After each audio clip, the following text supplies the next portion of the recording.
Alright, hello everyone, this is Koda coming at you from BlizzCon 2011. I'm currently in the press room, and I know you guys all have a lot of questions about Heart of the Swarm and some of the new units. Unfortunately, my phone, or my camera, isn't quite working right, and hopefully you guys can hear me. So taking a look, there are two new multiplayer Protoss units. There's the Replicant, the Oracle, and then I believe there's one more called the Tempest. So you guys can go ahead and take a look at this. It's a powerful capital ship that dominates the skies with an AoE attack similar to the Corsair, I would believe. Meanwhile, the Replicant takes any unit and copies it and becomes that unit, I believe, that as long as it's not massive. The Oracle is a flying support unit that can shoot and disrupt enemy economy, and it can reveal structures, what they are also making as well. So it's a nice way to see what buildings and what units are currently being produced, so you can actually go ahead and try to keep track of that. Now, let's go ahead and take a look at the Zerg side.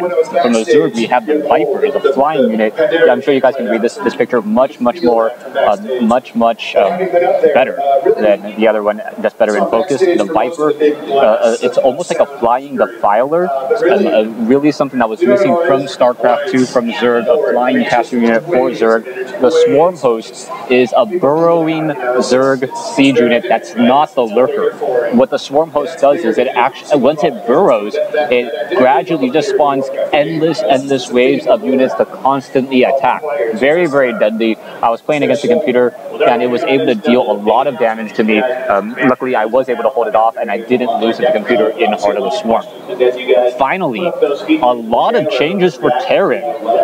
First of all, there is the Battle Hellion. The Battle Hellion transformation mode, it gains durability, but it's not as fast. So essentially, the Hellion now has a battle mode. It can change back and forth, and you know, it's better at fighting and durability. Meanwhile, we have the Warthound. The Warthound is essentially the Goliath, except for it is better against mechanical units. Its anti-air attack has been upgraded. So its anti-air attack is slightly upgraded to be better against light units, similar to the Thor. Its ground-based attack does an additional +10 against mechanical, so it does 20 damage, and it has the movement speed of 2.81. So the movement speed of an upgraded Zealot when not in charge mode. Finally, the Shredder is a unit that creates essentially it just kills massive AoE damage completely around it. But if your units are within that AoE effect, it will automatically disengage. I tried a couple, funny scenarios. You can drop a Shredder into a mineral line. If your opponent is not watching, it does 20 damage a second. It can instantly take down a mineral line very quickly. This is probably going to be another very effective harassment strategy for the Terran. Finally, I was able to play the Terran, and the Terran Thor now has been completely changed. You need a fusion core, you need an armory in order to train it. It costs 8 food, 400 minerals, 300 gas, but it is much more similar to the Thor, to the big Thor in Wings of Liberty. A very strong, very powerful unit. You got to go ahead and check it out. Just a lot of fun.